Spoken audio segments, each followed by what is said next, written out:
Me? Gungaga. Én jövök.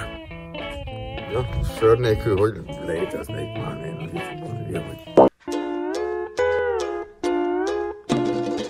Szóval volt témaügyileg felhozva ez, hogy én kihasználom a nőket. Most sorba mondom a barátnőim történetét. Első. 14 éves voltam. 7 évig jártunk együtt. Rohadt hűséges voltam. Elbasztam az egész tínédzser koromat ezzel, ugye. 14 éves koromtól 21 éves koromig csak vele. Csak ő a lényeg, csak ő a lényeg, csak ő az. Amint vége lett, megjelentek a haverok. Én is megbasztam amúgy én is. Most már ha kimondta a Jani, akkor én is kimondom, mint Béla. Akkor én is kimondom, mindenki, megbaszta mindenki. Szóval amikor épp hívtam és nem vette fel, akkor a haverjaimmal, mutatom, haverjaimmal kefélt. Elbasztam 7 évet. Az azutáni az ugyanez volt, az azutáni az ugyanez volt. Mármint, hogy ugyanilyen, hogy félrekult, és utólag derült ki. Aztán eljött egy olyan időszakom, hogy na jó, most már élök. Bosszúnak hívják, lehet szemét dolog, de hát fiatal voltam, és a faszom ki volt most már ezzel a dologgal.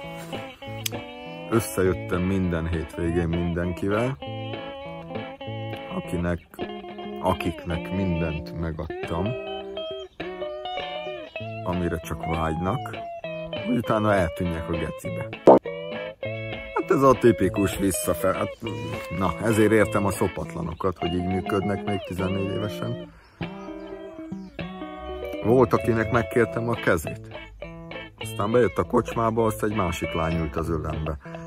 Össze-vissza. Ez a tipikus fűt-fát, tücsköt bogarat, ez a visszabosszultam a nőket, mert ki volt a faszom, hogy elbasztam 7 évet. Amikről ti tudtok, az úgy kezdődött, hogy csili-vili, minden fasza, jaj de jó, én ilyen vagyok, la-la-la, én ezt szeretem, amit te, bla-bla-bla, aztán költözve ismeri meg egymást az ember. Én ilyen vagyok, la-la-la, én ezt szeretem, amit te, és ugyanez. Félremászka, ezzel kell félni, azzal kell félni, de erről van zeném. Ugye, nem bonyolult a címe, az a cím, hogy nők. Elkényelmesült mellettem, ugye, sokat kerestem. A pénz, amit a YouTube-ból keresett, nem volt elég a megélhetéshez, ami napi 16 doboz sört és fél doboz cigarettát jelentett. A család így állami támogatást kért, amit meg is kapott. És akkor én minek dolgozzak?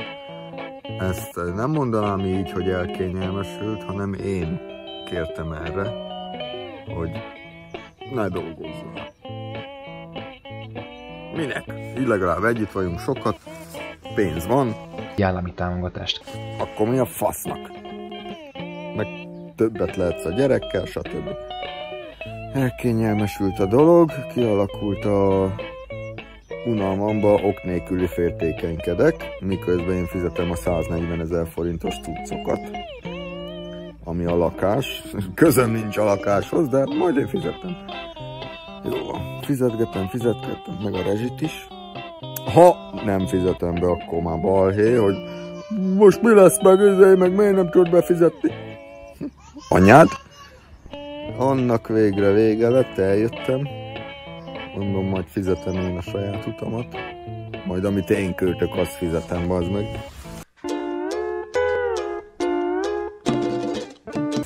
Főleg, hogy ilyenkor mindig idegesít az, hogy oda jár a gyerekapja. Tudod milyen? Tudod milyen az? Ha nem, akkor majd rájössz. Aztán volt a következő, aki hát az anyja nyomta el, meg úgy az egész, hát nem a társadalom, hogy Orbán Viktor hülyeségei, tartozások, ezért valahol van még pasim, de valahol kiveszek egy albérletet, amit én fizettem, meg az anyja. Szóval szponzoráltam a barátnőmet abban, hogy ne velem legyen. Szóval érted? Ez a... Jó, hát szeretem, meg segítek, ahol tudok, de kurva szar, hogy miért nem jön ide? Típusú. Mert nem volt még ugye kibékülve a lelkével, hogy két pasia van.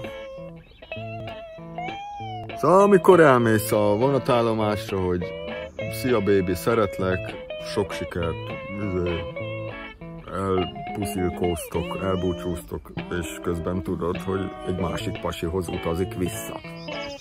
Mert nem tud dönteni.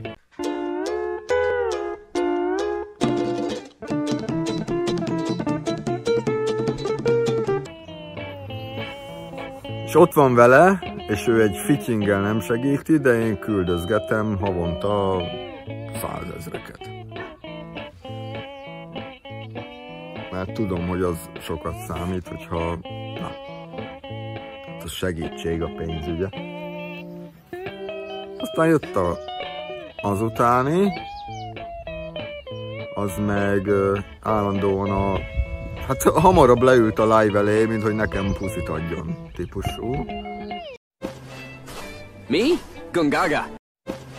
Ez otthon el van nyomva, meg a múltjában történtek olyan dolgok, ami nekem is, én is azért videózok, nem szégyellem. Figyelem központjában imádok lenni, ez már általános iskolában így volt, mit kell ezen szégyelni. Baba Bowie. Baba Bowie. Az úgy durván feltűnt, hogy nem csak nekem, ismerőseimnek is, hogy kihasználás, hogy csak a kamerát akarja, fut hozzád, és ott megy a live, és már ül elé. És itt van az, hogy 10 ismerősömből 10 azt mondja, hogy miért nem jelentett fel, hát nem normális, amiket csinált veled.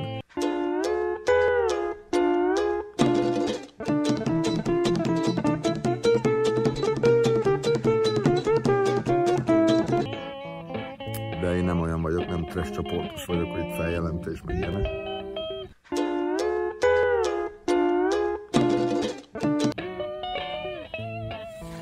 Ott az volt a legszarabb, hogy egy csomó ember nem keresett, meg eltűnt.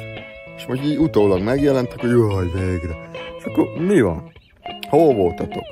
Eddig nem akartunk írni, mert ott volt. Mondom, bazd meg. Nem. Simán bele lehet szólni a barátoknak a barát életébe, hogy ezt most nem jó csinálod. Egy valaki megmondta. Hagyjuk a nevét. Egy valaki megmondta. Már akkor, miközben folyt a dolog, hogy Peti, ne legyél hülye, bazd meg, ezt hogy tűröd, nem szabad. A jó szívet fog a sírba vinni. És hát a legtöbbről ezt mondhatom már. Ja, volt egy, ja, kihagytam egyet. Szóval az, amit most mondtam, az előtti, az meg... Fú, az a legdurvább figyelemre vágyó hírnevet akartam dolog volt. Az betegesen.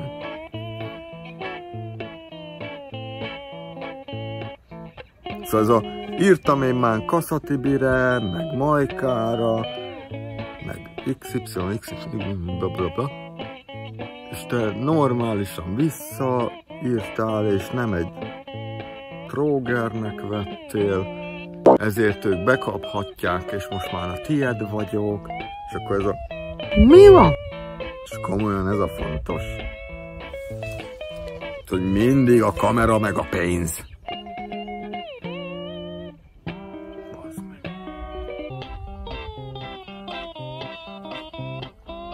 És akkor ezek ugye úgy vannak titulálva, a bűnöző csoportba, hogy én használtam ki őket. Mivel? De mivel? Még azt sem mondhatod, hogy szexel. Kingával még nem is szexeltem. Akkor mivel? Mindig egy szomorú, sorsú nőt meglátok, ugye ezt hozta nekem az élet, ezt láttam gyerekkoromban, és akkor azokon segíteni próbálok, mert egész gyerekkoromban ezt láttam. És ezt így összehozzák ilyen hazugságos, rágalmas gecivel, az meg ezek a faszopok. Meg, Peti, az exed már itt van köztünk, ha-ha-ha. Hát, ha neked jól használt, akkor röhögjél. De ez is nem, hát annyira szánalmas.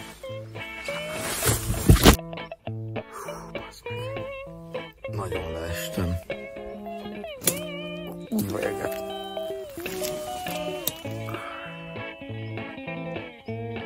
Ha érted?